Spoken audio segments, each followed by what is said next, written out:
Bueno, muy buenos días, muy buenas tardes, muy buenas noches. Como siempre decimos, estamos en una nueva edición del programa Las ideas tienen consecuencias, para seguir con esta serie de charlas acerca de San Martín, defensor de la hispanidad. Un título puesto a propósito, así, polémico, de modo tal de poder tratar en profundidad algo que hasta el momento, y salvo muy pocos historiadores, ha quedado claro. Y es qué es lo que vino a ser exactamente San Martín cuando regresó de España a América, que había abandonado al tener 5 o 6 años, luego de 22 años en el ejército español, sirviendo al rey en la guerra contra los moros en África, contra los portugueses en la guerra de las naranjas, contra los ingleses, contra los franceses, hasta llegar a ese año de 1811, clave en la historia de San Martín y también en nuestra historia como argentinos y como americanos. Hoy vamos a proseguir. Como dijimos, este no es un tema que se puede solucionar de manera sencilla, no es algo que en una charla se pueda explicar acabadamente, sobre todo si tenemos en cuenta los documentos que hay que ir mostrando para poder seguir el hilo conductor de la conducta y del pensamiento que guió esa conducta del general San Martín en lo que fue nuestra guerra de la independencia. Repasando un poquito lo que dijimos la semana pasada, hicimos una introducción al tema, repasando lo que distintas corrientes historiográficas han explicado acerca y han interpretado acerca de la figura del general San Martín, y hicimos hincapié en aquello que fue la tesis de uno de los historiadores a quienes seguimos más de cerca, aunque también dije que recién al final de todas estas clases voy a dar la bibliografía específica para que quien quiera profundizar en el tema lo pueda hacer, ¿no? Pero sí adelanté alguno que otro, y en este caso lo de San Martín, defensor de la hispanidad, es una manera distinta de explicar la tesis de ese gran historiador tucumano que fue don Roque Raúl Aragón, cuya tesis en uno de sus libros sobre San Martín es que San Martín vino a salvar España en América, aunque hay que entender exactamente qué es lo que quiso decir con esa expresión, ¿no? Antes de avanzar en lo que fue la política de San Martín en América, tenemos que recordar algunas cuestiones jurídico-políticas para que se entienda mejor cómo se llega a este proceso traumático, si se quiere, del Imperio Español. Al menos nosotros no somos de los que nos alegramos que el Imperio Español se haya desmembrado, o como dice otro historiador al que seguimos mucho, haya hecho implosión, pero sí hay que ver cuáles son las distintas actitudes que tomaron los protagonistas de aquellos años para saber dónde estaban los que realmente buscaban el bien común y quienes en cambio trabajaban para otros intereses. Entonces, lo primero que se impone aclarar, porque habitualmente es poco conocido, es que las Indias, como se le decía a los reinos americanos, no eran colonias de España, ¿sí? Eran reinos incorporados al dominio público de la corona de Castilla. Esto era lo que había establecido el emperador Carlos V, Carlos I de España, en 1519, que luego recogieron las leyes de India. Es decir, los reinos americanos no eran de España, ni eran de Castilla, sino que estaban unidos a la España peninsular en cabeza del rey. O si se quiere, el imperio español, o como a algunos les gusta decir, las Españas, incluían a las Españas peninsulares, con sus distintos reinos también, Aragón, Castilla, Navarra, el condado de Barcelona, etc. En algún momento el milanesado, Nápoles, el reino de las dos Sicilias, Flandes, Filipinas en Asia, y los reinos americanos. Entonces, las Españas americanas, si queremos llamarlas así, de hecho se usaba esa expresión, quienes nacían acá se decían a sí mismos, ¿no? Españoles americanos, para diferenciarse de los españoles peninsulares. Las Españas americanas no eran colonias, jurídicamente, eran reinos incorporados al dominio público de la corona de Castilla. Sin embargo, a partir de la llegada de los Borbones, de alguna manera, aunque no con un cambio jurídico expreso, el trato que los Borbones comenzaron a darle a América, en cierta manera fue el trato de colonias, es decir, de territorios de los que se procura extraer principalmente provecho económico, y no, como había sido hasta ese momento, una parte del imperio en la que la labor principal era la de civilizar, la de cristianizar, la de fundar ciudades, la de expandir de alguna manera lo que era la civilización occidental, cristiana, hispánica, y mezclarla, de algún modo, con las distintas culturas indígenas, dando lugar a esa nueva realidad sociológica que era esa América, que ya no era estrictamente igual a la España peninsular, ni tampoco a lo que habían sido los pueblos aborígenes antes de la llegada de los españoles. Bueno, no es que con los Borbones esto se cortara del todo. No es que haya que decir que todo lo que hicieron los Borbones tuvo una única motivación económica o de explotación de estos reinos. Pero sí que hubo una tendencia cada vez mayor a que ese interés económico fuera el preponderante.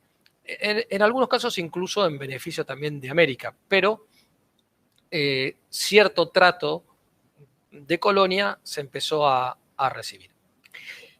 Otro aspecto que también cambió con los Borbones fue el respeto al carácter intangible y no enajenables de los reinos americanos, porque fue precisamente la España peninsular la que permitió que, por ejemplo, el imperio de Portugal en América, lo que hoy es Brasil, se fuera extendiendo, fuera conquistando territorios que desde aquí se procuraban recuperar, y luego la diplomacia española volvía a entregárselo a los portugueses, ¿sí? Es, por ejemplo, lo que sucedió para quienes vivimos aquí cerca, o sea, estamos en la provincia de Buenos Aires, estamos cerca de la ciudad de Buenos Aires, entonces llamada Ciudad de la Trinidad y Puerto de Santa María de los Buenos Aires,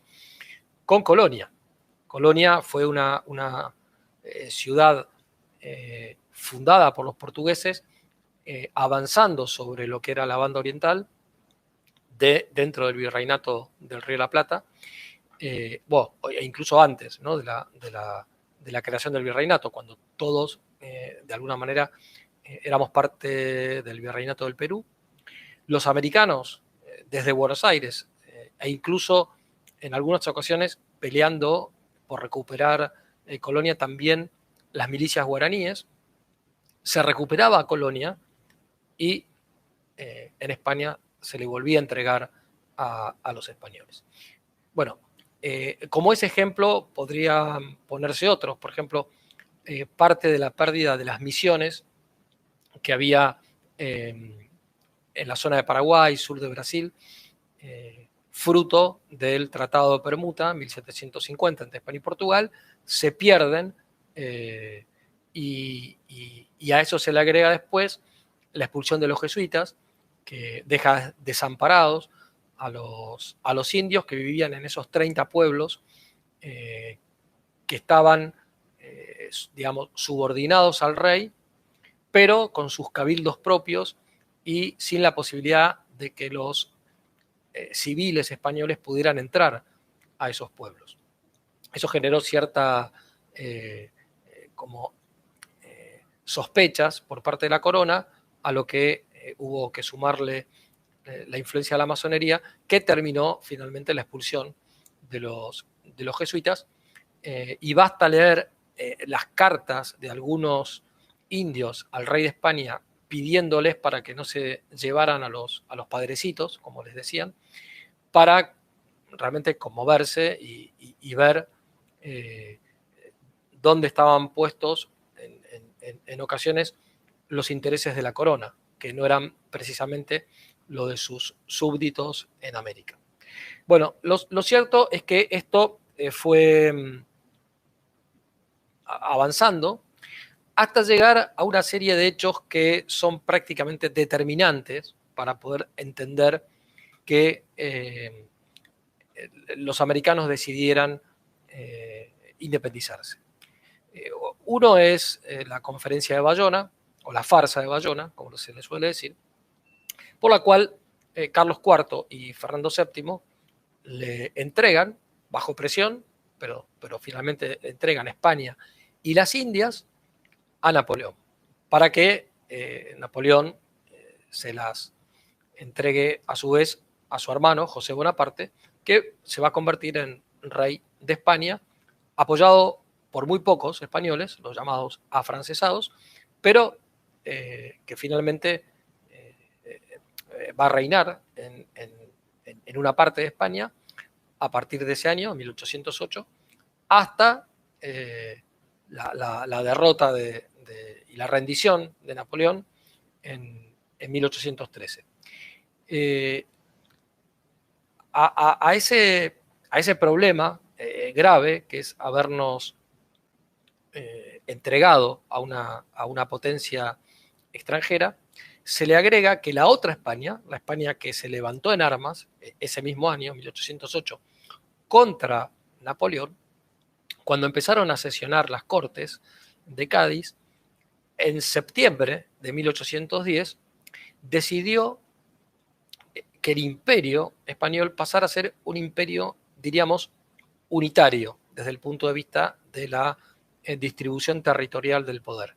Y nosotros, de ser reinos autónomos, intangibles, que no podían ser enajenados y que estaban incorporados al dominio público de la corona de Castilla, pasamos a ser provincias de ese imperio unitario, ¿no? Algunos, interpretando mal esto, creyeron que eso era en beneficio de América porque se reconocía que no éramos colonia. Pero no era así, y no lo vieron así los americanos en aquel momento, porque efectivamente no éramos colonias.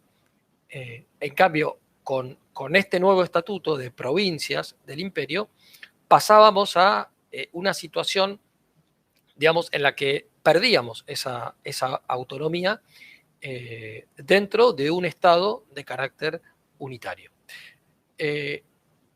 Esa fue una segunda cuestión muy grave de las Cortes de Cádiz, que explica, por ejemplo, que Luis López Méndez, que era a quien ya nombramos en el programa anterior, era el diputado por Caracas que estaba en Londres, explicara cómo los americanos que estaban representados en las Cortes de Cádiz, muchos de ellos, al ver lo mal que se los trataba digamos, digamos, absoluta indiferencia ante los reclamos de los americanos, bueno, y como él dice, ¿no?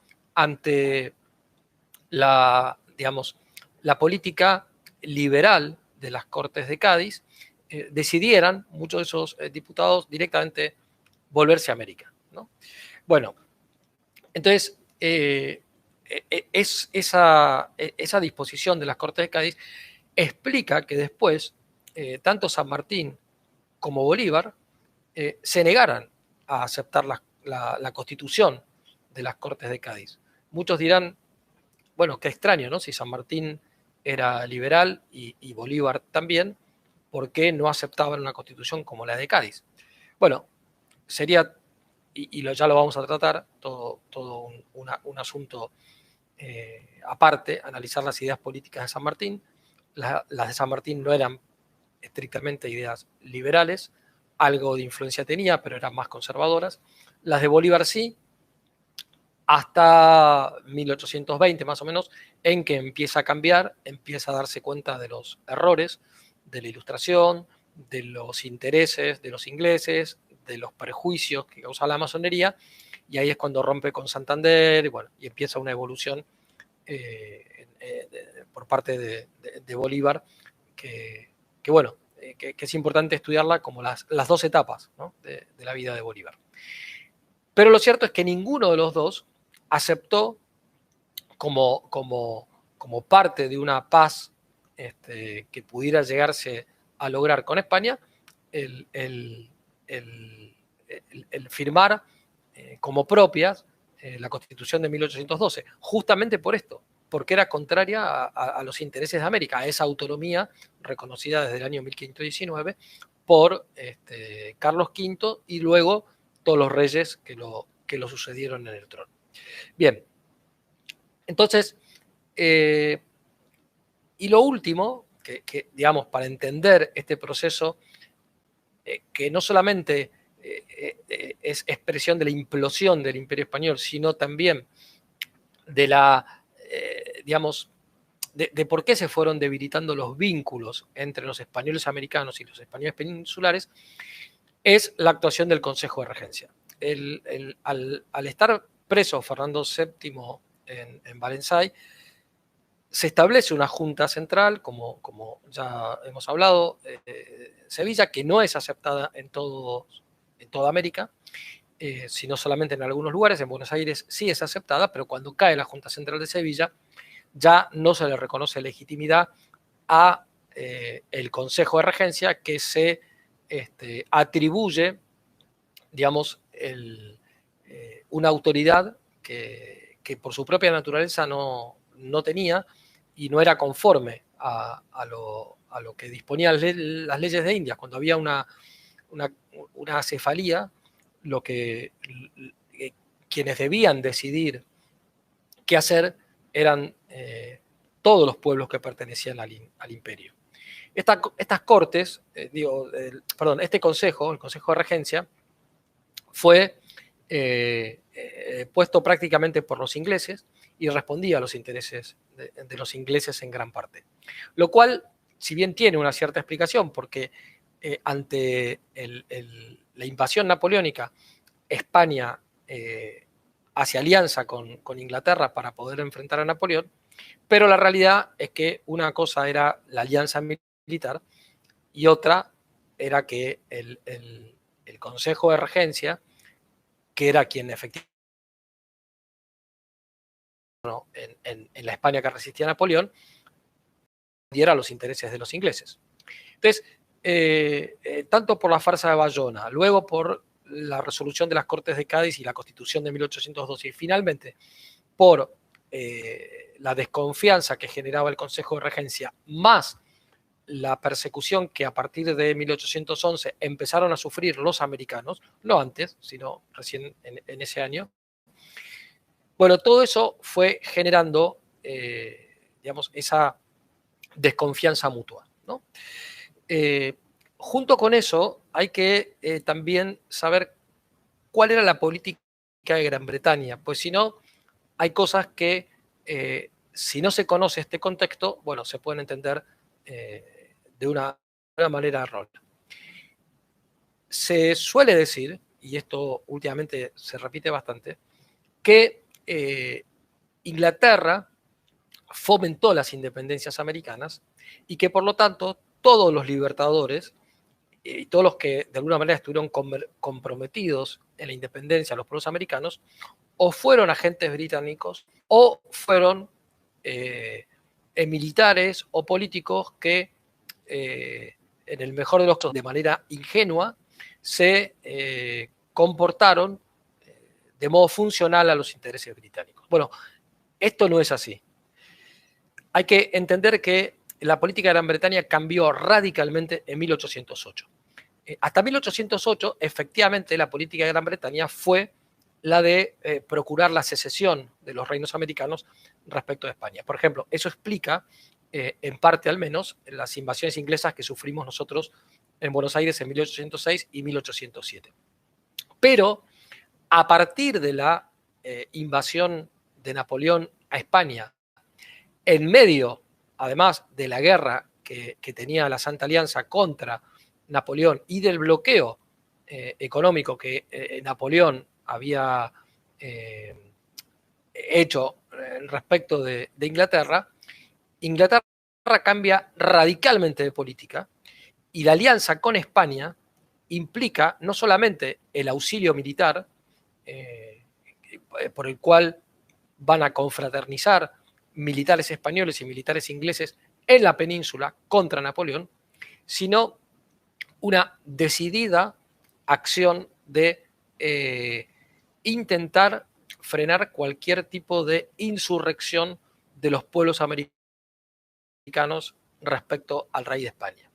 Esto está en numerosos documentos del Foreign Office, de los embajadores o cónsules que había en distintos lugares de América. Que algunos ingleses, a título personal, pudieran involucrarse en las guerras de independencia, sí, por ejemplo, es lo que sucedió con la famosa Legión Británica, que combatió al lado de Bolívar, pero que eran militares que habían quedado prácticamente sin guerras en las cuales pelear después de la derrota de Napoleón, y bueno, vinieron a América en busca de nuevos conflictos en los cuales poder ofrecer sus servicios, pero no dependían de designios tramados por parte de los monarcas ingleses ni de la diplomacia británica. También era parte de esta política británica mantener buena relación con los gobiernos americanos para que, si bien se intentaba evitar que fracturaran el Imperio Español, le siguieran conservando a Gran Bretaña el libre comercio que mayoritariamente los Borbones ya habían reconocido en favor de Inglaterra antes de 1810 y en algunos otros casos después de 1810. En el caso nuestro, el caso del Río de la Plata, la libertad de comercio había sido, otorgada a los ingleses por el virrey Cisneros en 1809. Y cuando se produce la llamada Revolución de Mayo, los ingleses, saludan con cañonazos desde su flota que estaba, en el Río de la Plata, y después, tienen reuniones con los integrantes de la Junta, pero es solo a partir del momento en el que se les confirma que se mantiene esa libertad de comercio que había sido otorgada un año antes. Es decir que, y por supuesto es fantasía, no sé de dónde salió, pero no tiene ningún asidero real, que se haya bajado la bandera española en el fuerte de Buenos Aires y se haya izado la bandera inglesa. Eso no tiene ningún asidero histórico. Lo otro era lo que sucedía todos los años, es decir, todas las veces en que asumía un nuevo gobierno. Por ejemplo, cuando venía un nuevo virrey, se lo saludaba con esa salva de cañonazos propio de la Marina de guerra inglesa, y era parte del protocolo. Lo hicieron también respecto de la Junta de Mayo, pero una vez que se les aseguró que se iba a mantener el libre comercio. Entonces, no es cierto que la Revolución de Mayo se hiciera por parte, fuera, digamos, una iniciativa de los ingleses para conseguir la libertad de comercio. La libertad de comercio ya la tenían. La Revolución de Mayo obedeció a otros propósitos, y lamentablemente la Junta sí cayó en la trampa de reconocerle eso que perjudicaba las economías del interior y beneficiaba eventualmente a algunos comerciantes de Buenos Aires y sobre todo a los que ya tenían más tradición de contrabandistas. Pero bueno, eso va a ser luego modificado por la Junta Grande, sobre todo después de la Revolución del 5 y 6 de abril de 1811. Pero bueno, yendo a lo que nos interesa, entonces, Gran Bretaña, antes de 1808, efectivamente, había impulsado la secesión americana. Después de 1811, se encarga de que no se produzcan las independencias americanas, pero que estos gobiernos que van surgiendo sí le garanticen la libertad de comercio. Eso, en el caso nuestro, está muy claro si se lee, por ejemplo, la correspondencia de Lord Strangford con los distintos gobiernos que había en Buenos Aires. Siempre disuadió, siempre intentó, de alguna manera diríamos, calmar los ánimos, procurando evitar que se llegara a esa situación. ¿Por qué importa aclarar esto? No solamente porque explica más en detalle y más conforme a la verdad histórica qué es lo que sucedió entre la Revolución de Mayo y la Declaración de la Independencia en 1816, sino que permite entender a una figura como la del general San Martín, que efectivamente está vinculado a los ingleses, pero es que, primero, todos los militares que peleaban contra Napoleón, todos los militares españoles que peleaban contra Napoleón, estaban vinculados a los ingleses. O sea, es una cuestión, digamos, de sentido común. De hecho, algunos dicen, bueno, se hubiera quedado en España peleando contra Napoleón. Bueno, ya vimos que San Martín, cuando vuelve, lo mismo que los otros 63 americanos que salen, es cuando prácticamente Cádiz y la isla de León están a punto de caer. Ya se ve que si se quedan ahí van a terminar seguramente presos, ejecutados. Entonces, bueno, se vienen a seguir peleando en América. Pero es que además, esto por supuesto es ya hacer historia con el diario del lunes, ¿no? Pero, ¿qué hubiera pasado si San Martín se quedaba en España? No tenía nada que ver con los ingleses. No, seguía peleando con los ingleses contra Napoleón a las órdenes de Beresford, o sea, que fue uno de los protagonistas de las invasiones inglesas a la ciudad de Buenos Aires, ¿no? Esto los que acusan a San Martín de agente británico parecen no planteárselo nunca, ¿no?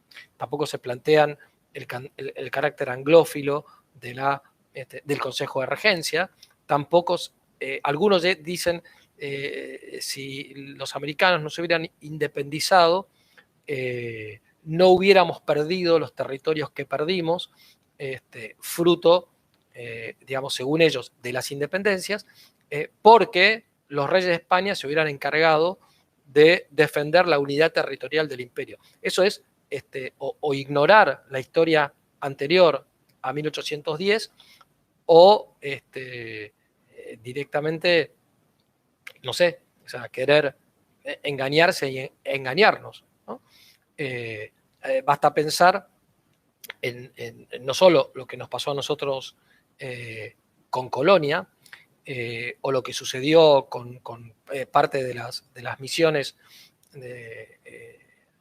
con el Tratado de Permuta con Portugal, sino también lo que sucedió en esa década, cuando Florida es vendida por España a los ingleses. Me dirán, bueno, bajo presión, habían perdido la guerra. Sí, macanudo, pero la venden, ¿sí? No, ningún problema. Es decir, digamos, esa seguridad en que España iba realmente a evitar que fuéramos entregados o nuestros territorios fueran vendidos a otras potencias, no tiene demasiado asidero. Y ya les digo, lo que termina de desencadenar todo este proceso es la entrega de América, junto con la España peninsular, a José Bonaparte. ¿No? Mayor entrega que esa, difícil de conseguir. Pero además, esto creo, si no recuerdo mal, está en las memorias no me acuerdo si de Domingo Mateu o de Ignacio Núñez, bueno, uno de los dos. Decían que tenían miedo de ser, digamos, como lo decía también Tomás Anchorena, ¿no? Pato de la boda entre ingleses y franceses, o incluso ser vendidos a los rusos. Es decir, cuando empiezan los rumores en situaciones como estas, uno no sabe si son verdaderos, si son falsos, pero obviamente son todas cuestiones que se tienen en consideración, y en este caso, bueno, generaban efectivamente desconfianza en el Consejo de Regencia, en las Cortes de Cádiz, etc. ¿no? Bueno, lo cierto es que, entonces, como dijimos la semana pasada, San Martín viene en 1811, digamos, viene de manera legal, porque ha sido dado de baja con derecho al fuero, al uso del grado y del uniforme, y además con permiso para pasar a América. Viene a América en un barco inglés, porque venir en un barco español no podía, ya que si lo que venía era luchar por la emancipación, o la independencia, mejor dicho, de estos gobiernos frente al gobierno tiránico de la península, no podía hacerlo en un barco español, porque los barcos españoles forzosamente antes de llegar a Buenos Aires pasaban por Montevideo, y Montevideo se había proclamado en favor del Consejo de Regencia. Tampoco podía hacerlo por Francia, porque era entregarse al enemigo, así que no le quedaba otra que ir a Londres, ¿no? Como ya lo explicamos. Lo cierto es que cuando llegan aquí, y recuerdo lo que también dije la semana pasada, tanto el gobierno que lo recibe, que era el gobierno del primer triunvirato, en el caso de uno de los integrantes con desconfianza, nosotros dos no tanto, eso lo dice el mismo San Martín,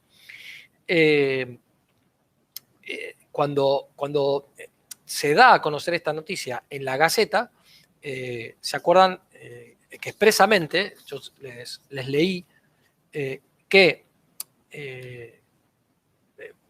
explican ellos que ante la caída de Galicia y ante la probable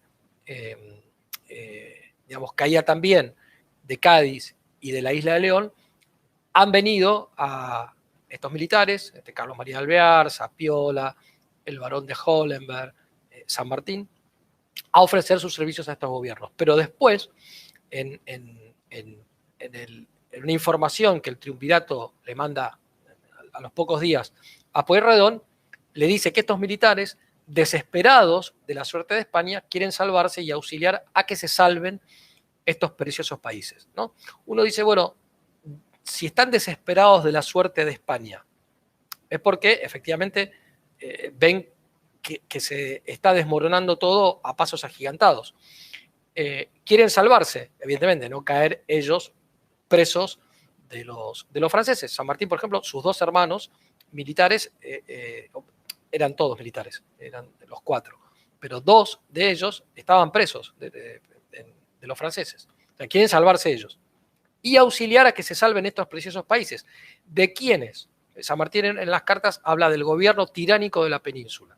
El gobierno tiránico de la península puede referirse al Consejo de Regencia, a las Cortes de Cádiz y también a Napoleón. Ahora, si el triunvirato transmite a Pueyrredón que estos militares, cuando llegan acá, marzo de 1812, vienen desesperados de la suerte de España, quieren salvarse y auxiliar a que salven estos preciosos países, es porque principalmente el enemigo que se ve es Napoleón, ¿sí? También el Consejo de Regencia y las Cortes de Cádiz, porque finalmente habían logrado resistir el sitio, pero no se sabía por cuánto tiempo, digamos, ¿no? Bueno, ¿qué se piensa de San Martín cuando llega acá? Eso es interesante, ¿no? O sea, porque llega San Martín, oficial del ejército español, 22 años de servicio a la corona, pero acá no tenía relaciones de familia, como ya vimos, sus padres eran españoles peninsulares, un tío suyo, primo de su madre, gobernador de Tucumán, pero no mucho más que eso. Entonces, bueno, algunos sospechan que es un agente británico, otros sospechan que es un agente francés, pero vamos a ver qué dicen los ingleses, porque si la acusación principal que pesa desde hace varios años sobre San Martín es que era un agente inglés, bueno, veamos qué es lo que decían los ingleses. Un agente británico, Castilla, que estaba en Londres, le escribe al cónsul inglés en Buenos Aires, Robert Staples, lo siguiente. Es una carta larga, yo solamente voy a citar una parte. No tengo la menor duda que San Martín está al servicio pago de Francia y es un enemigo declarado de los intereses británicos. Un enemigo de los intereses británicos, así lo dice, ¿no? Carta del 13 de agosto de 1813. Es decir, hace más de un año que San Martín está acá y la información que recibe el cónsul que estaba en Buenos Aires y que ya sabía quién era San Martín, es que San Martín es un agente francés, lo cual era falso, pero eso es lo que pensaban en Londres. San Martín había estado en Londres, ¿no? Dicen que desde allí vino a América como un espía británico y desde Londres no lo sabían. Es un poco extraño. ¿Por qué dicen que San Martín era un agente británico?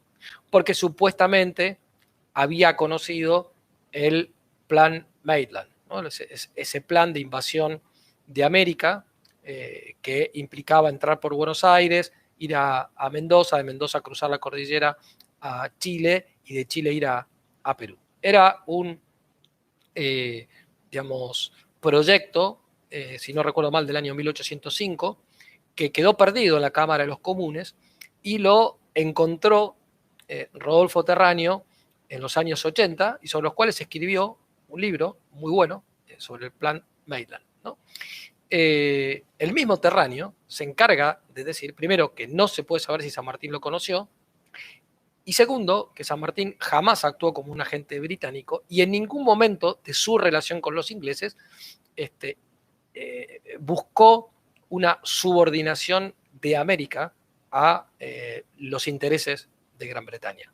Son historiadores menos, de ninguna manera serios, porque ni Juan Bautista Sellán, ni García Hamilton, ni Chumbita, ni otros por el estilo, tienen seriedad como historiadores, pero son los que se han encargado de apoyarse en el plan Maitland para decir que San Martín vino a ofrecer, digamos, a trabajar en función de ese plan.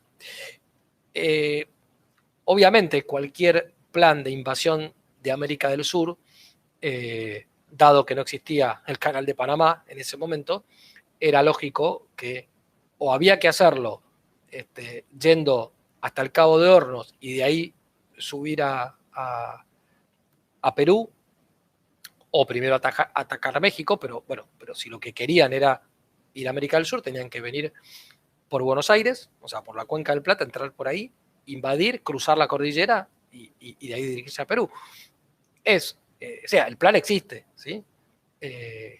San Martín, si lo conoció, pudo haberlo tenido en cuenta en algún momento, es posible, ¿sí?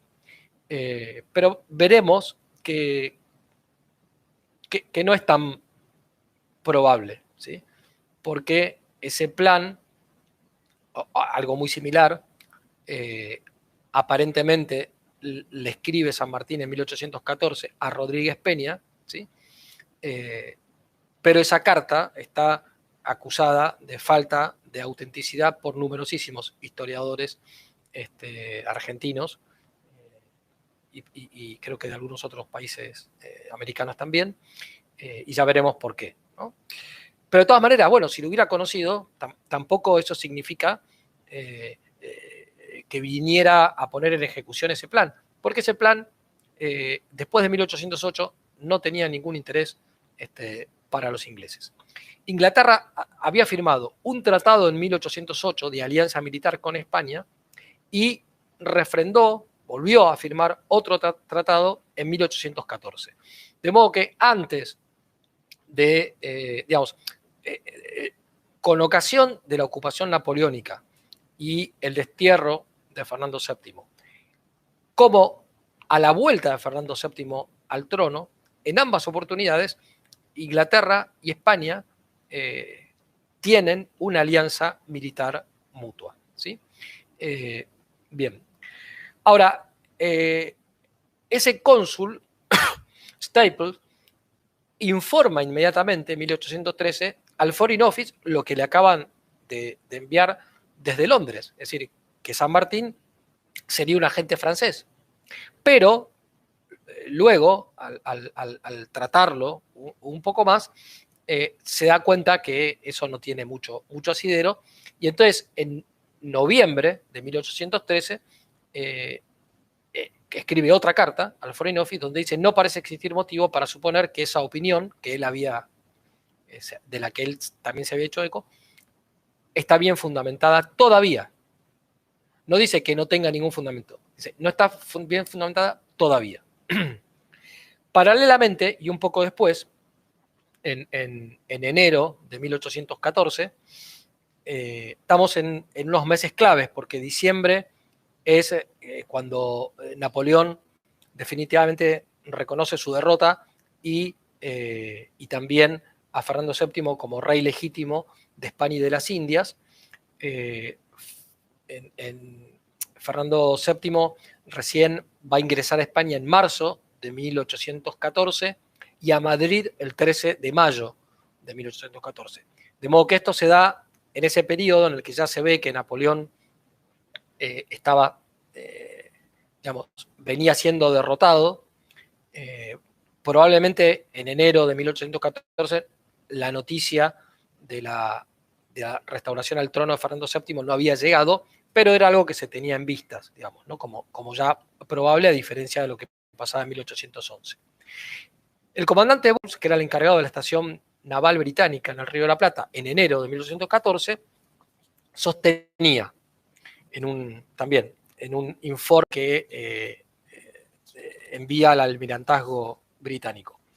Dice: San Martín profesa una gran amistad hacia los ingleses y estimo con toda razón que abriga una sincera antipatía contra los franceses, cuyas crueldades y enormidades en España yo le he oído frecuentemente relatar y explayar en público. Sus simpatías en materia de una pacificación son aún más violentas que las de otros.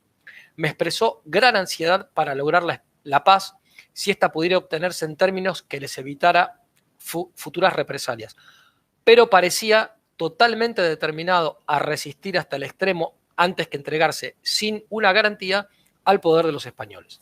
Es decir, San Martín tenía confianza y amistad con una buena cantidad de ingleses, con la mitad de los cuales finalmente va a terminar peleado luego durante los siguientes 12, 15 años, pero en ese momento confiaba en la ayuda británica, que así como había ayudado a la España peninsular a derrotar a Napoleón, podía ayudar a que estos vínculos que se habían de alguna manera ido deteriorando entre América y España, y que en opinión de San Martín no tenían ya mayor remedio, ni siquiera con la vuelta al trono de Fernando VII, sin embargo, pudieran arreglarse de manera amistosa, ¿sí?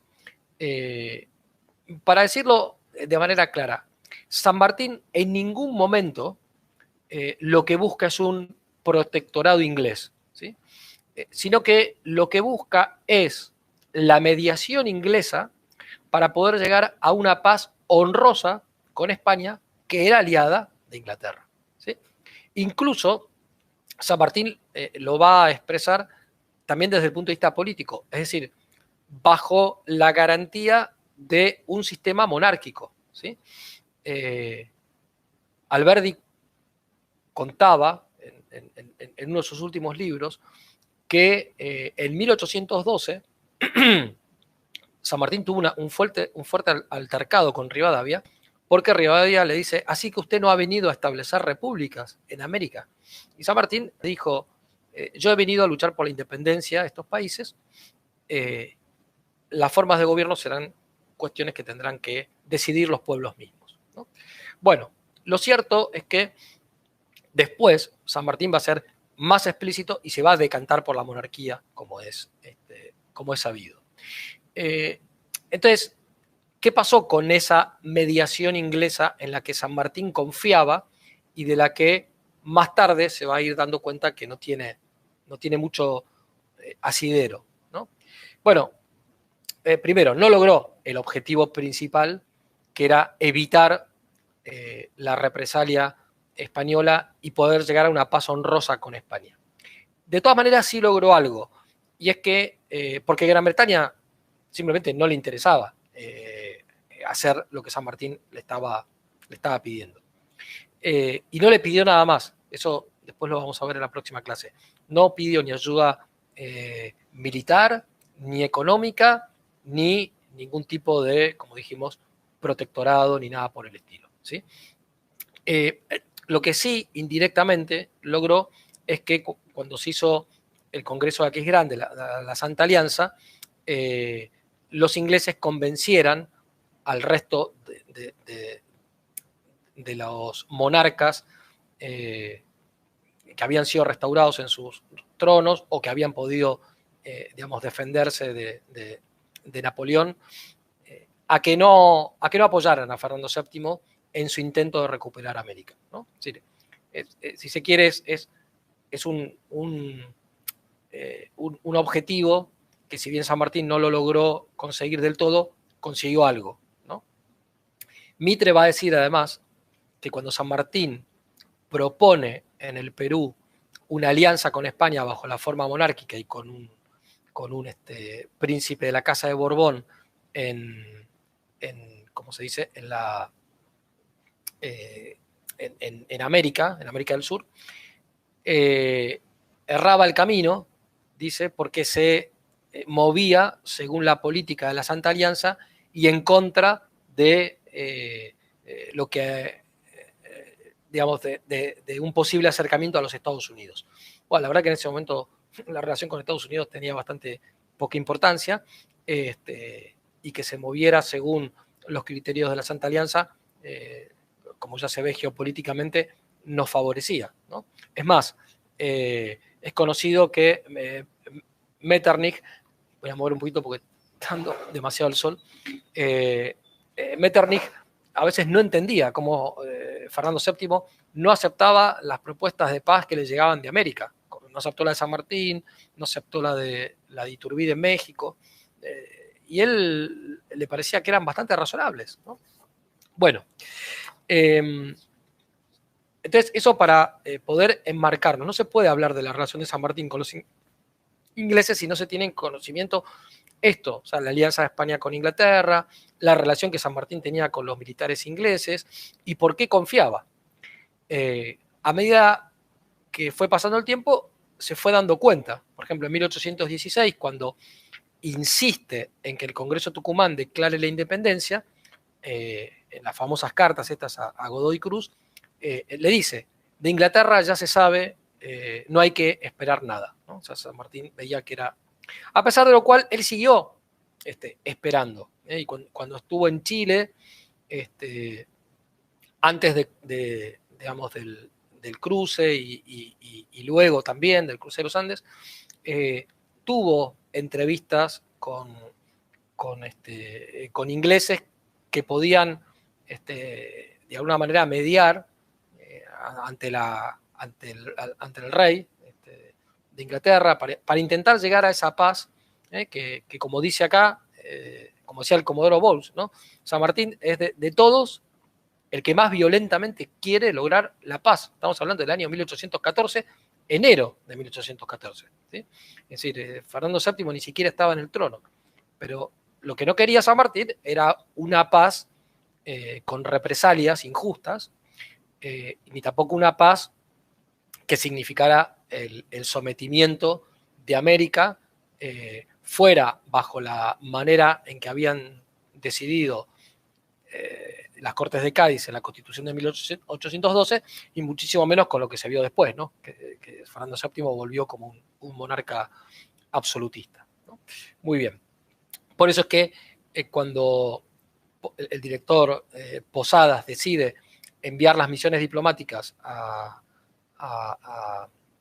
España, primero lo manda a Zarratea, Inglaterra, y después a Rivadavia y a Belgrano, ¿cómo se dice?, a España, pasando primero por Río de Janeiro para hablar con Lord Stranford y tratar de llegar a un acuerdo con Fernando VII. Fernando VII ni siquiera lo recibe. Pero San Martín, si bien no es que se opuso a esas misiones, él consideraba que no, digamos, él ya tenía decidido que lo más prudente era seguir luchando por la independencia y tratar de llegar a un acuerdo razonable con la corona, ¿no? Para que se vea que esto de, hablamos, ¿no?, tratar de salvar España en América, salvar España en América no significaba necesariamente volver al régimen anterior. Primero porque, por lo que se ve, era imposible, ¿no? Es decir, volver a ser reinos incorporados al dominio público, la corona de Castilla, con autonomía, había sido descartado por el Consejo de Regencia y las Cortes de Cádiz, y después va a ser descartado por Fernando VII. Entonces, no se podía. Aceptar esa sumisión era ir en contra de, digamos, justamente de nuestro estatuto jurídico dentro del imperio. En cambio, que España reconociera la independencia, pero al mismo tiempo que aquí se formara una gran monarquía donde estuvieran unidos Perú, Chile, el Río de la Plata, bajo digamos, el reinado de un príncipe de la Casa de Borbón, aliado con España, eso era realmente una propuesta de alta política diplomática. Evitaba la dispersión y la fragmentación territorial, mantenía los vínculos con la corona de una manera más flexible, acorde, bueno, a los problemas que se habían dado, ¿no? Lamentablemente, Fernando VII no lo vio, y ahí se ve cómo, en cambio, los Braganza sí actuaron en un sentido parecido respecto de Brasil, o la corona británica respecto a los Estados Unidos, alianza que sigue hasta el día de hoy, ¿no? Bien, y entonces, ¿eso dónde se ve? Claro, bueno, adelantándome un poco, pero cuando San Martín propone esto en el Perú, dice exactamente lo siguiente, ¿no?, al virrey La Serna y al ejército realista en Perú. Dice: la independencia del Perú, esto es, digamos, extensible también al Río de la Plata y a Chile, aunque en Chile O'Higgins le va a decir que en Chile había mayor resistencia a esto porque no querían un régimen monárquico. Bueno, dice: la independencia del Perú no es inconciliable con los más grandes intereses de España. Pasó ya el tiempo en que el sistema colonial pueda ser sostenido por la España. Sus ejércitos se batirán con la bravura tradicional de su brillante historia militar. Pero los bravos que vuestra excelencia manda comprenden que, aunque pudiera prolongarse la contienda, el éxito no puede ser dudoso para millones de hombres resueltos a ser independientes. Cosa que efectivamente fue así, ¿no? Y dice: y que servirán mejor a la humanidad y a su país si en vez de ventajas efímeras pueden ofrecerle emporios de comercio, relaciones fecundas y la concordia permanente entre hombres de la misma raza que hablan la misma lengua y sienten con igual entusiasmo el generoso deseo de ser libres. ¿Sí? O sea, fíjense cómo se está refiriendo a España. San Martín no se está refiriendo a España como si fuera un enemigo irreconciliable. De hecho, Manuel Abreu, enviado por Fernando VII para esa ocasión, dice que las palabras de San Martín, no las que están acá, sino las que habrá dicho en alguna reunión, era que él lo que quería con esto era volver a reunir las familias y los intereses, ¿no? Bueno, y San Martín siguió diciendo: si vuestra excelencia se presta a la cesación de una lucha estéril y enlaza sus pabellones con los nuestros para proclamar la independencia del Perú, se constituirá un gobierno provisional presidido por vuestra excelencia, por el virrey, quien responderá de su honor y de su disciplina. Y yo, dice San Martín, marcharé a la península, si necesario fuere, a manifestar el alcance de esta alta resolución, demostrando los beneficios para la misma España de un sistema que, en armonía con los intereses dinásticos de la casa reinante, fuese conciliable con el voto fundamental de la América independiente. Si esto no es salvar España en América, salvar la hispanidad, si se quiere, ¿no? En América, díganme, ¿qué es lo que hubiera podido salvar España en América? La testarudez de Fernando VII, la crueldad del general Morillo, a quien Fernando VII mandó para reprimir todos los gobiernos americanos, el general Valdés, que también era masón y que fue el que, digamos, que esto no fuera aceptado por el virrey, que inicialmente había dado el visto bueno. General Valdés, masón, que estaba en contacto con las logias masónicas de Buenos Aires, que eran ya declaradamente enemigas de San Martín. Bueno, me adelanté un poco para que se vea que tanto cuando llega como cuando prácticamente está finalizando su acción en América, aunque San Martín no lo supiera en ese momento, pero finalmente sucedió eso, la política de San Martín fue siempre la misma: tratar de lograr una paz entre América y España, garantizar la independencia de España, porque ya, dado todo lo que había sucedido, no le parecía que pudiera volverse a la situación anterior, pero sí tratar de llegar a una alianza que permitiera justamente, desde el punto de vista geopolítico, mantener los intereses, como dice ahí, en la propuesta en Punchauca, los intereses de la casa, de los intereses dinásticos de la familia real, ¿no? Y por tanto los de toda la hispanidad. Muy bien. ¿Y qué pensaba de Inglaterra? Que Inglaterra podía mediar, ya que era aliada de España y que no estaba de acuerdo con la independencia, para poder conseguir esta paz, ¿no? Bueno, no logró esa mediación, salvo lo de la Santa Alianza. Tampoco logró que España reconociera esto, y lamentablemente, bueno, ya sabemos lo que sucedió. La guerra duró prácticamente 14 años mínimo, fue además una guerra civil, más que una guerra internacional. Algunos siguieron resistiendo después de 1824, después de la batalla de Ayacucho. Inglaterra, cuando reconoce la independencia, expresamente dice: no reconoce el derecho a la independencia, sino simplemente el hecho de la independencia. No, pues los ingleses tontos no son, ¿no? O sea, si no se están socavando su propio imperio, ¿no? Y efectivamente van a actuar para que se les garantice el libre comercio, para evitar la formación de grandes espacios territoriales. El caso de Uruguay es un ejemplo clarísimo de que es un invento inglés. Dicho esto, entre otros por Luis Alberto Herrera, uno de los grandes líderes del Partido Nacional, que estudió la misión de Lord Ponsonby, que fue el encargado de que después de la guerra entre Argentina y Brasil, la banda oriental no quedara ni para Brasil ni para la Argentina, ¿no? Bien,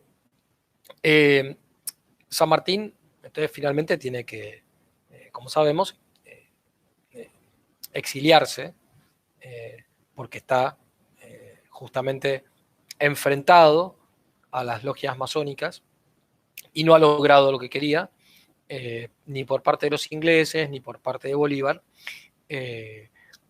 pero su proyecto era este, ¿sí? Entonces, vamos a seguir viendo en los próximos programas cómo se siguió, digamos, dando el conflicto entre España y América, qué fue haciendo San Martín en cada caso, pero me pareció importante que quedara claro que aquí los ingleses al principio pensaban que era un agente francés, luego vieron que San Martín tenía simpatía, amistad con los ingleses, pero la realidad, y ya eso después lo veremos, es que eso no significó en ningún momento ningún tipo de, digamos, de pedido de protectorado, de endeudamiento externo, etcétera, etcétera. Y bueno, y que lo que quería era poder llegar a esa paz bajo un régimen monárquico que hoy muchos parecen seguir desconociendo, no porque San Martín hiciera una cuestión de principios entre la monarquía y la república. San Martín no era un teórico, no era un especialista en ciencias políticas, era un hombre práctico, y lo que decía es, en América, si esto no queremos que se convierta digamos, en una anarquía o en revoluciones permanentes, San Martín era un hombre de orden, entonces pues decía, una monarquía limitada, pero monarquía, ¿no? Una monarquía donde el rey gobierne, ¿no? Por eso pedía un príncipe de la Casa de Borbón. Antes y después también manejó la posibilidad de que fuera un príncipe inglés o un príncipe austríaco o un príncipe ruso, pero no en términos de protectorados, sino simplemente bajo lo que era bastante común en el antiguo régimen, ¿no? Carlos V, cuando nieto de los reyes católicos, cuando es rey de España, no tenía ni conocimientos del español, ni de las costumbres españolas, había sido criado en Flandes. Finalmente se va a hacer bastante a la cultura hispánica, pero al principio no era así, ¿no? Entonces, si lo vemos desde los principios del nacionalismo moderno, del principio de autodeterminación de los pueblos, del principio de las nacionalidades, esto no se entiende. Pero el antiguo régimen era bastante común y San Martín en muchas cosas era un hombre del antiguo régimen, ¿no? Entonces, ¿qué pidió? Por ejemplo, cuando fracasa lo del príncipe español en Perú, con el Consejo de Estado manda negociar en Europa que venga algún príncipe inglés, austríaco, ruso, le pone solamente dos condiciones, que sea católico y que venga con un ejército pequeño, ¿no? Para defender la independencia del Perú. Es decir, bueno, eso es todo lo que se puede decir acerca de hasta dónde San Martín pudo haber cedido a lo que podían ser, entre comillas, los intereses británicos. Pero los intereses británicos iban por otro lado. San Martín ni siquiera les reconoció la libertad de comercio, ni la secularización del Estado en el Perú, y si reconoció la tolerancia de cultos, fue tal vez por influencia de ciertas ideas de la Ilustración, que obviamente en San Martín también influían, pero dentro de un régimen donde no se podía ser funcionario del Perú sin ser católico, ¿no? Con lo cual era bastante limitado, ¿no? lo que se había concedido en términos de tolerancia religiosa. Bueno, en las próximas clases vamos a ver qué pasa a medida que avanza esto, ¿no? Lo vamos a ir viendo en más detalle, viendo otras cartas de San Martín, donde él se ve qué es lo que opina. Pero creo que, al menos en parte, con esta documentación, nos queda claro que digamos, cuando San Martín llega acá, no llega con vínculos digamos, con los británicos en carácter de espía, en carácter de alguien que viene a cumplir un mandato o a producir, como dice el estafador de Juan Bautista Sellán, la tercera invasión inglesa, ¿no? Eso es un disparate. Y también es importante saber esto, ¿no? Que Rodolfo Terráneo, con quien tengo muchísimas diferencias en otros temas, y que descubrió el Plan Maitland, clarísimamente dice que San Martín en ningún momento fue funcional a los intereses británicos, a ese tipo de intereses que hubieran sido contrarios a nuestros derechos como americanos, ¿no? Bueno, a ver, ahí tengo varios comentarios de Fran Peirone, como siempre. Voy a leer un poquito todos y responderé. Vamos a ver. El revisionismo histórico tiene una interna sobre lo que fue el papel de San Martín. La de la izquierda nacional considera que San Martín fue más bien indigenista. El revisionismo histórico, bueno, hay efectivamente corrientes. A mí me parece que lo más serio que hay, quienes lo han estudiado con más seriedad a San Martín, sin prejuicios y tratando de mostrar quién fue, son Carlos Ibarguren, Stephen Soler, Roque Raúl Aragón, Enrique Díaz Araujo, Antonio Caponeto, y bueno, y me puedo estar olvidando de algunos, pero básicamente los más importantes son ellos. Podría decir Furlong, pero como veremos, yo quería esto decirlo al final, pero bueno, ahí más o menos estoy diciendo algo de los autores que más recomiendo. Furlong lo idealiza a San Martín, prácticamente es un santo canonizable, y San Martín no responde a eso, ¿no? Lo del indigenismo de San Martín es un disparate, dicho así, ¿no? Es decir, primero, San Martín no era mestizo, no era hijo natural de don Diego de Alvear, no coinciden las fechas, digamos, eso tuvo corta vida, digamos, esa calumnia, digamos, ¿no? Si hubiera sido algo cierto, muy bien, pero está probado que no fue así. Y San Martín de indigenista no tenía nada, ¿no? En algunos momentos, por ejemplo, cuando tienen la conferencia con los indios, los pehuenches, me parece que es, antes de cruzar la cordillera, él les habla mal de España, la conquista, no sé qué, y les dice que va a pasar por el sur. ¿Y por qué les dice todo? Porque sabía que estos eran realistas, ¿no? Varias tribus del sur de Chile se mantuvieron del lado del rey, y entonces San Martín sabía que iban a ir a decirle eso a las autoridades que estaban en Santiago, y los engañaba. Efectivamente, San Martín, la fuerza principal pasó por el centro, ¿no? de la cordillera. Después es probable que tuviera una visión tal vez un poco negativa de lo que era la conquista de América, porque eso era bastante común, lamentablemente, en aquellos años, en todo tipo digamos, de patriotas de un lado y del otro, tanto del bando propiamente patriota, como se le dice, y del bando realista.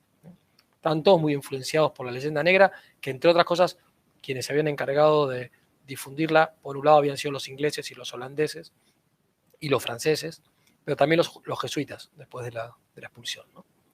Mientras la del nacionalismo católico, que sería más acertada, buscaba conservar el legado hispanista, pero separada de la corona superior y liberal. Sí, está bien, de los Borbones. El profesor Gullo, Marcelo, atribuyó a Inglaterra en las guerras de independencia la creación de un nacionalismo de campanario, haciendo creer que cada nación independizada ya existía desde antes. Sí, es probable que en esto haya tenido que ver algo Inglaterra, pero seguro lo tuvieron que ver historiadores liberales que pretendieron que las naciones americanas habían nacido ex nihilo a partir de las independencias, como si los 300 años anteriores no hubieran significado nada, ¿no? Y estricto sensu, no hay solución de continuidad entre las primeras comunidades de españoles e indios que fundan ciudades en distintos lugares de América y los americanos actuales, ¿sí?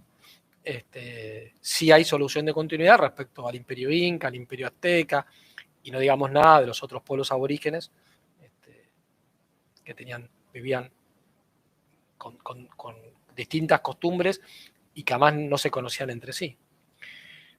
Lo del libre comercio se confirmó cuando el 26 de mayo de 1810 se firma en el puerto de Berazategui un acuerdo de libre comercio con los ingleses. No recuerdo si es en lo que actualmente es Berazategui, pero sí, efectivamente es posterior a los hechos de mayo y es para que se prorrogue lo que había teóricamente cesado el 19 de mayo de 1810. Pero el libre comercio ya era algo anterior. Sobre Luis Alberto Herrera, ¿sabés si el Partido Nacional tenía en sus ideales la defensa de la fe cristiana al igual que el Partido Federal? Sí, al principio, con Oribe y después con Aparicio Saravia. Luis Alberto Herrera era anglicano, pero era muy hispanista, y de hecho tenía muy buena relación con el nacionalismo católico argentino, después tuvo simpatías por el justicialismo. Acá siempre se lo consideró como alguien, digamos, que estaba dentro de las mismas filas, había leído a Morraz, había leído a Burke, es decir, y en general en el Partido Nacional se ha respetado más la tradición cristiana que en el Partido Colorado. El Partido Colorado, la única excepción que tiene, o por lo menos que yo conozco, es la de Juan Idiarte Borda, presidente de Uruguay, católico, que fue matado por la masonería, al igual que García Moreno en Ecuador, ¿no? Pero en general el partido, sobre todo a partir de Valle Ordóñez, el Partido Colorado es un partido más bien más influenciado por la masonería, ¿no? Hoy el Partido Nacional y el Partido Colorado, los dos, han, digamos, tienen ideas como más liberales o progresistas, podríamos decir, ¿no? Yo diría que hoy tal vez el partido que recoge lo mejor del Partido Nacional y también cierta tradición cristiana del Partido Colorado es el Partido Cabildo Abierto, ¿no? Es un partido chiquito, pero bueno, que está teniendo importancia dentro del Uruguay. Lo del Partido Nacional es lo último que pregunté. Bueno, muy bien. Bueno, entonces nos volvemos a encontrar la semana que viene a esta hora, a las 16 horas, para seguir con una tercera clase acerca de San Martín, defensor de la hispanidad. Que tengan todos un muy buen fin de semana.